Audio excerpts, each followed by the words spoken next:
你知道吗？一个人是否拥有福气，通常可以从其行为模式和心态中观察到一些特征。古语有云：有福之人不用忙，无福之人跑断肠。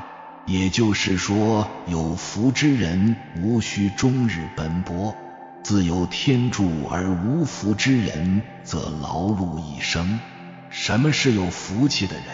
有这几个特征，大家可以对照一下，看看说的是你吗？这几个特征即使未能完全具备，若能拥有其中部分特征，亦能使内心安宁，生活顺遂。一、物欲淡泊。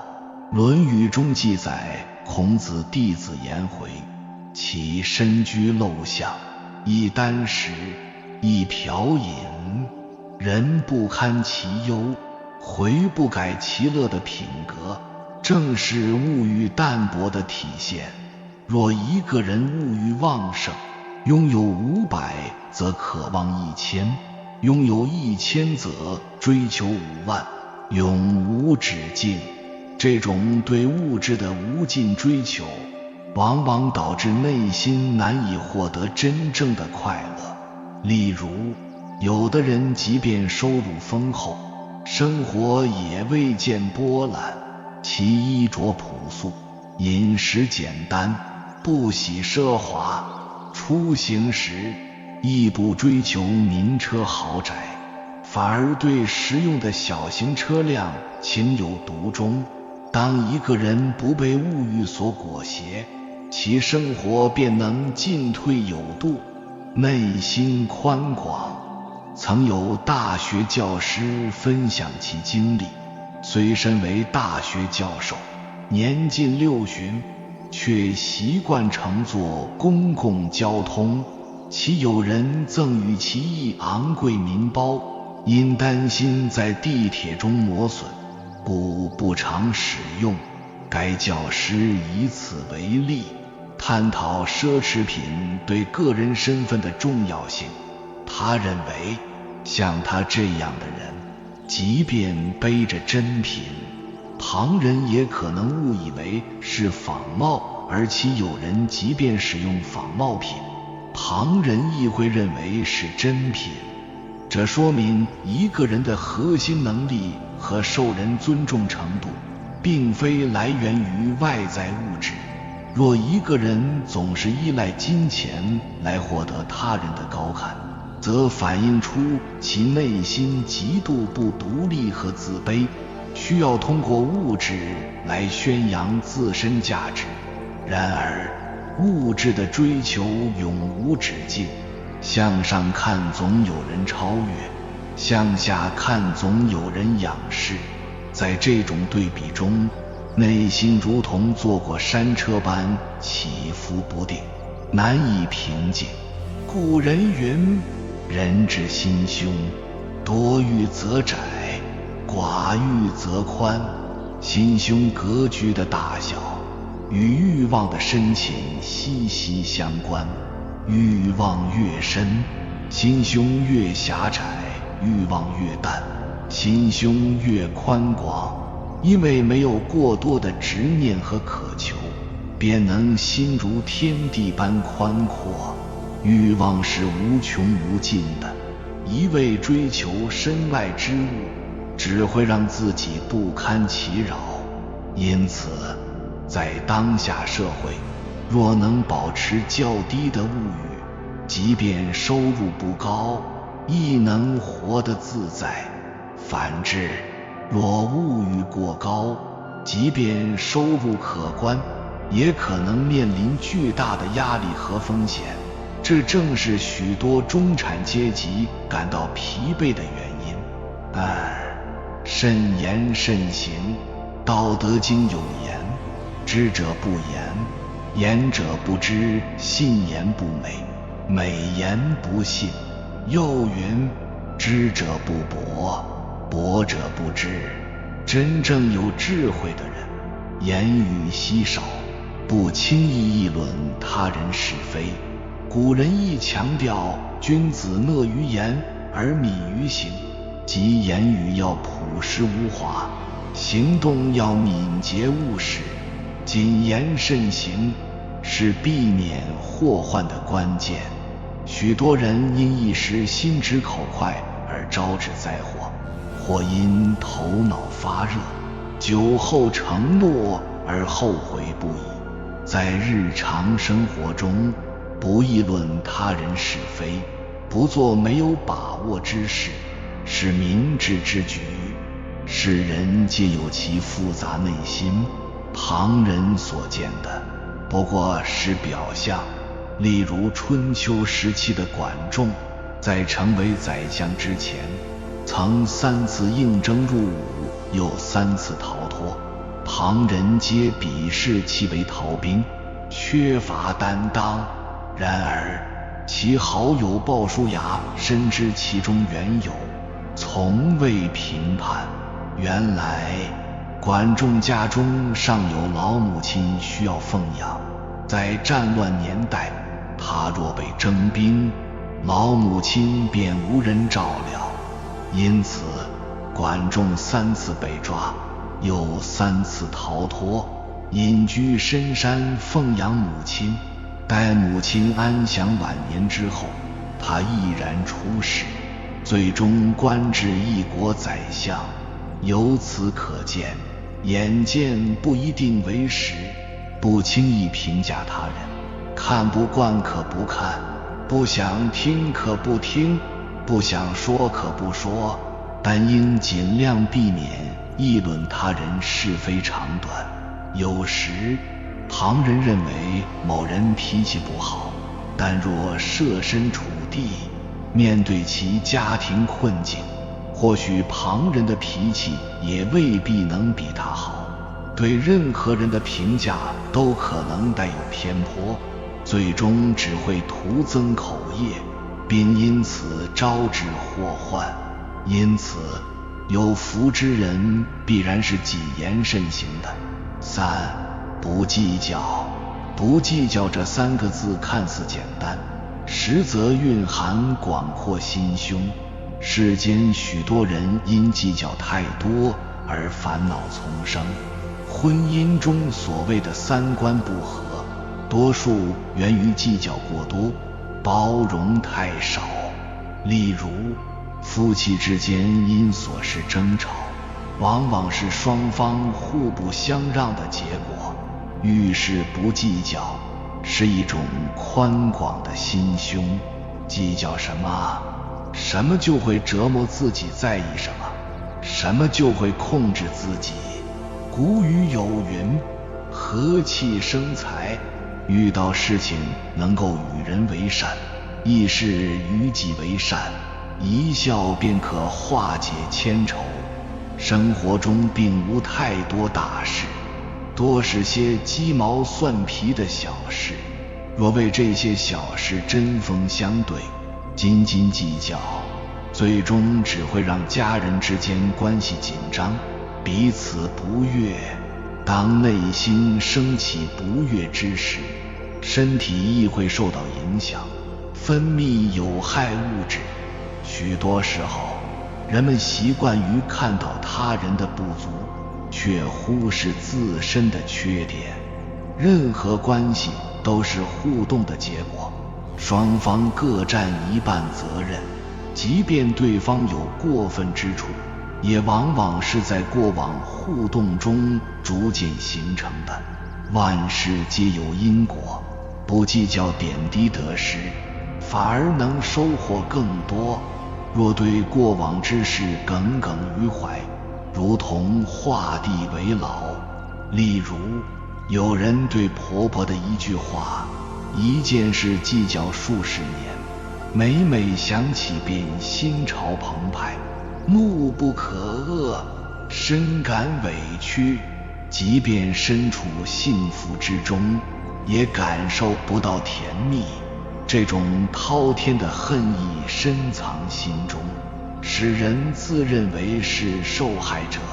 然而这不过是格局太小、计较太多的表现。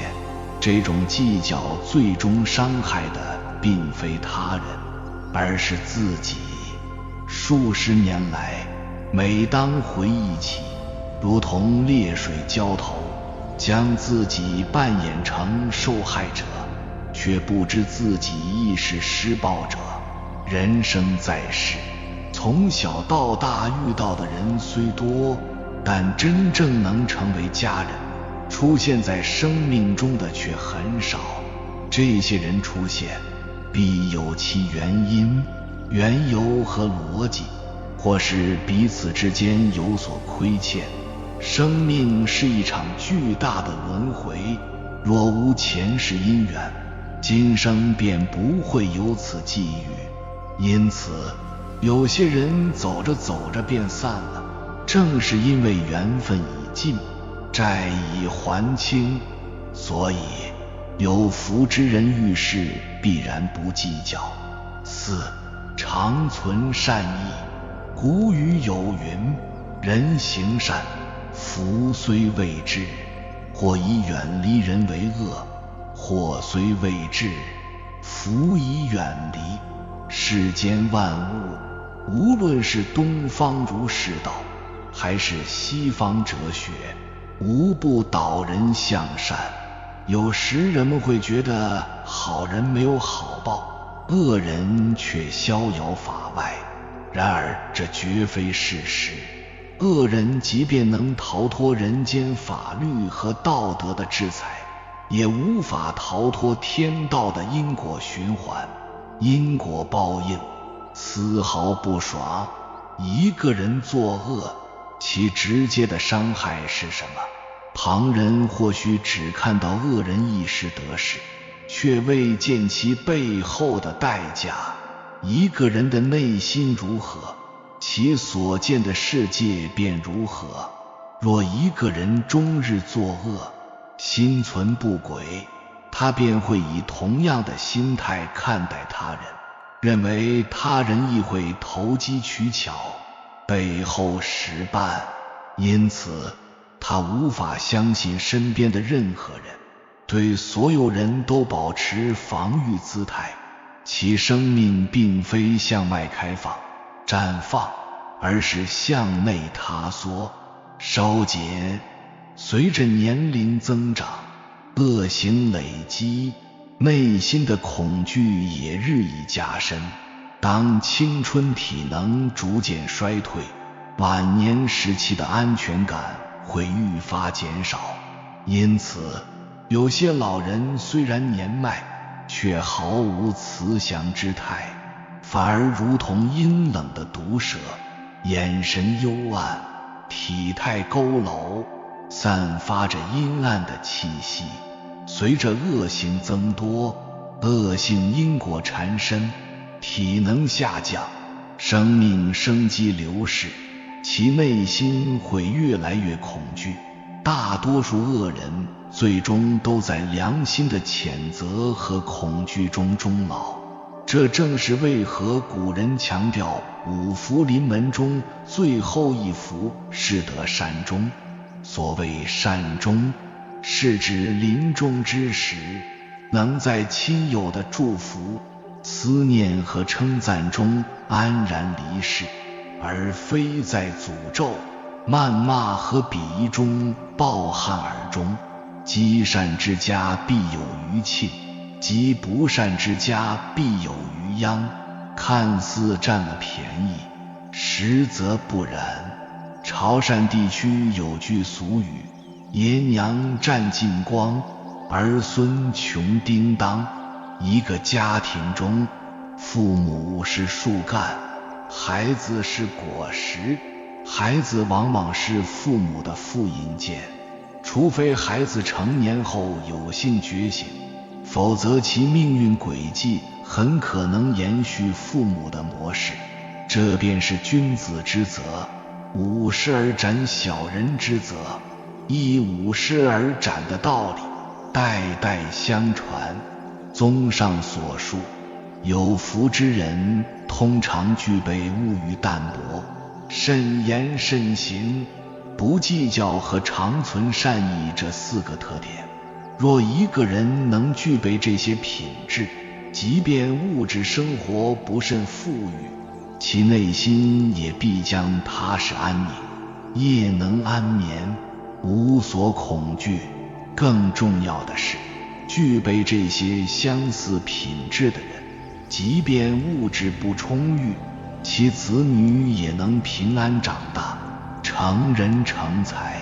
这便是命运的馈赠，一个生命的成长，从受精卵到独立个体，其间任何微小的差错都可能导致失败。因此，若一个人心存善念，拥有福报，即便福报未以金钱形式显现，也必将转化为健康的体魄，有德的子孙和血脉的传承。世间万事，天道酬勤，因果不虚，物欲淡薄，谨言慎行，遇事不计较，心存善念。若能拥有这4点，必将拥有幸福的人生，并且这种幸福不仅限于自身，亦能责备子孙后代。生活中，许多人认为有福气的人就是幸运，什么好事都能砸到他们头上，但真相并不是这样。所谓的福气，其实是智慧的结果，是懂得避开麻烦，保持内心平和的一种能力。就像一条小船，风平浪静时，靠近岸边未必是好事，激流险滩随时可能将它打翻。而那些真正懂得掌握方向的人，会选择安全稳妥的航道，不去冒不必要的风险。所以，真正有福气的人，他们的福气不是凭空而来的，而是他们懂得远离不该去的地方，用智慧守护自己的福气。01人多混乱的地方不去，人多的地方是非多。这是很多老一辈常挂在嘴边的话，背后蕴含的道理却是千真万确的。在人多的地方，复杂的人际关系和混乱的局势往往让人防不胜防，稍有不慎就可能卷入其中，难以脱身。现实中，有些人总喜欢往人堆里扎，觉得热闹就是好事，结果在一场大规模的促销活动中，有人因为拥挤导致摔倒受伤，甚至还有更严重的踩踏事故。这些人把自己置身于危险之中，只为了一点所谓的热闹。宁静致远，混乱毁人，这是人们在长期的生活中总结出来的真理。混乱的环境中，不仅让人心烦意乱，还容易诱发各种意外和纠纷。曾经有新闻报道，一场大型音乐节上，因为人流太多，组织混乱，导致了严重的安全事故。这些参加活动的人原本只是想图个乐子，结果却因混乱的场面付出了沉重的代价。真正有福气的人懂得避开混乱，他们知道避开人多混乱的地方，是为了保护自己远离不必要的麻烦和危险。福气不是追求热闹，而是懂得在宁静中享受生活。避开人多混乱的地方，不仅是为了安全，更是为了保持内心的平静和安宁。真正有福气的人懂得这一点，他们明白远离混乱是为自己留一份清静，是对生活的智慧选择。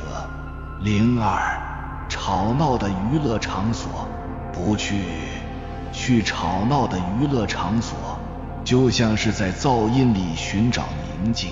你以为自己能享受其中的快乐，但现实是，那些喧嚣只会让你的心更加焦虑和不安。很多人下班后喜欢去夜店、酒吧这种吵闹的地方，觉得这是放松的方式，但实际上，这种环境让他们更加疲惫，甚至陷入酒精、喧嚣的迷茫中，完全失去了生活的节奏和方向。那些不去吵闹娱乐场所的人，往往生活更有规律，心态也更平和。他们懂得真正的快乐不是来自外界的刺激，而是内心的宁静。吵闹的娱乐场所不仅让人感官疲劳，更容易诱发冲动和不理智的行为。过度的娱乐让人变得浮躁，忘记了生活的本质。真正有福气的人，懂得远离这种虚假的热闹，追求内心的平静与安宁，远离喧嚣，选择安静的场所，比如去公园散步，在家里读书，或者与家人朋友静静的相处。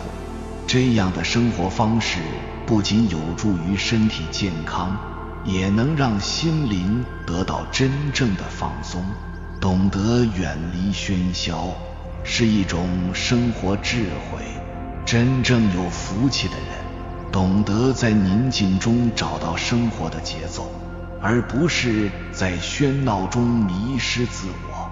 03道德沦丧的地方不去，就像水草繁茂的池塘，表面看起来生机盎然，但底下却隐藏着污泥和腐败。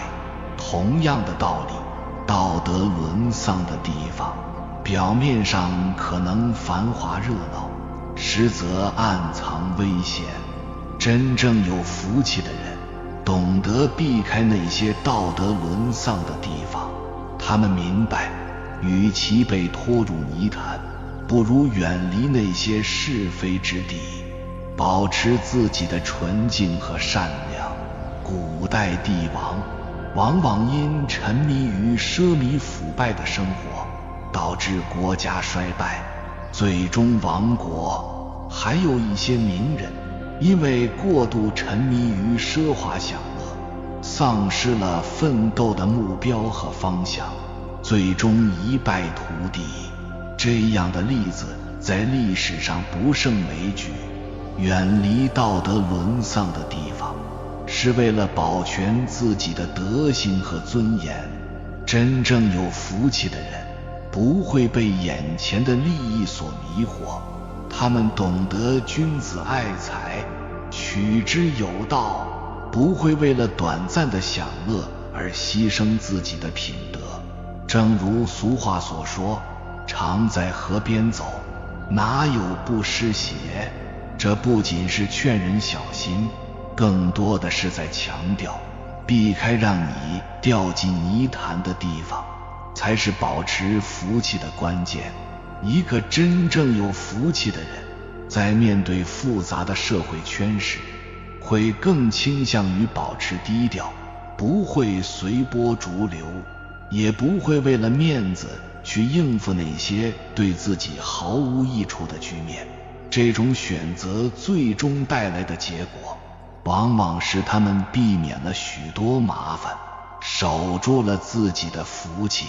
福气并不是靠运气得来的，而是靠智慧、远见和明智的选择一步步积累的。有句话说得好，一个人最好的风水是不进烂地，不说烂话，不教烂人。你越能掌控自己的脚步，越能守住生活的方向。有些关于玄学的悄悄话，我悄悄地说给你，你就悄悄地听，能领会多少，咱们一切随缘。第一个，当你的福德修得足够深的时候，谁欺负你谁就会倒霉。你唯一需要自查的就是自己是否行得正坐得端。面对不公，根本不用去做任何形式的反击，因为你的反击只是你自己的力量，对对方来说太轻了。你需要做的就是一笑而过，然后那些来自于你身后的力量，无形的力量和这个世界上本身就存在的平衡的力量，就会以排山倒海之势作用到对方身上。时间一到，那才是真正致命的。第二个，你会发现有些人你第一次见到他，你就不喜欢，就不舒服，这其实是你的第六感在提醒你，千万不要和眼前这个人发生任何形式的交集。相生相克的道理是无处不在的，有些时候你远离一些人，就等于在避凶。尽量的关注和相信你自己的直觉，不要被贪欲和人情世故所裹挟。第三个，越小气，越喜欢占便宜的人，财运就会越不好，因为越匮乏的人，越会下意识地伸手向外界索求。手心向上是要，手心向下是给。你可以伸出手，自己去感受一下这两个动作，哪个是顺，哪个是逆。顺逆之间，求舍之道，就是福泽所向，就是财运所居。第四个，当你终于下定决心，咬着牙离开了某一个错误的环境和让你痛苦的人的时候，即便这个过程中你一定会承受阵痛和付出代价，但换回来的是那种能量回归的快感，你身边的很多事就会逐渐的回归正轨，呈现出来的状态就是你会开始越来越顺。很多你以前想都不敢想的任务，不用费很大的力气就能拿到好的结果，因为这是另外一种形式的补偿。第五个，这个世界上真的有些人就是能忘你的。你可以把人整体想象成一个大电池，有些人的存在就是会耗费你的能量，而还有些人就是能给你充电。这样的人很正，并且你跟他在一起的时候说不出来为什么，就是感觉很舒服。所以你要在日常生活中去留意这种能量特别强的人，尽可能的离他越近越好。第六个，所谓耳不听为清，眼不见为净，看不惯的就别看，听不惯的就别听。有些八卦的事不要去打听，有些是非的事不要去掺和，千万别被你那该死的好奇心牵着走，有些时候一不小心，你就会被卷进原本不属于你的因果。第七个，减少牢骚和抱怨，尤其要戒掉唉声叹气的臭毛病。言为心生，语为心静，你言语不顺，心就不顺，心有怨气招来的就全是霉运。老话讲一叹穷3年，你整天唉声叹气的，其实是把你自己的好运气全给叹走了。无形的能量决定有形的财富，面对有些我们暂时理解不了的事情，你就记住这句话，你可以不信，但不要不敬。心怀敬畏才能行稳致远。有福气的人都有一个神奇的特点，就是每次快撑不下去的时候，老天总会拉他一把。比如说他快没有钱了，突然会有一笔额外的收入进账，眼看这个事情快没有希望了，总会峰回路转，眼看无路可走了，总是会有贵人帮助，每次总能逢凶化吉。有的人以为这是他的运气好，但是我告诉你，人的运气不可能一直好下去，而是他平时积累的福报在关键的时候发挥了作用。所以福气就是我们的财气，就是我们的守护神，就是我们的贵人。福报比你有钱重要千倍万倍。你知道你每天能够平安回家，其实是福报的作用。因为人这一辈子谁都不知道明天和意外哪个会先来，而这些意外钱解决不了，唯一能在暗中帮你的就是你的福报。所以福报大过一切。为什么很多有钱人他总爱去做慈善？因为他知道积攒福报的重要性。当然，如果你心眼好，又有德行，那你一定有福报。如果有福报却依然发不了财，请不要疑惑，老天可能将你的福报转化成了健康的身体、平安的日子、温暖的家庭和有良德的子孙后代。福报不一定让你很有钱，但是一定会让你成为更圆满的自己。有缘人，感谢你看到最后。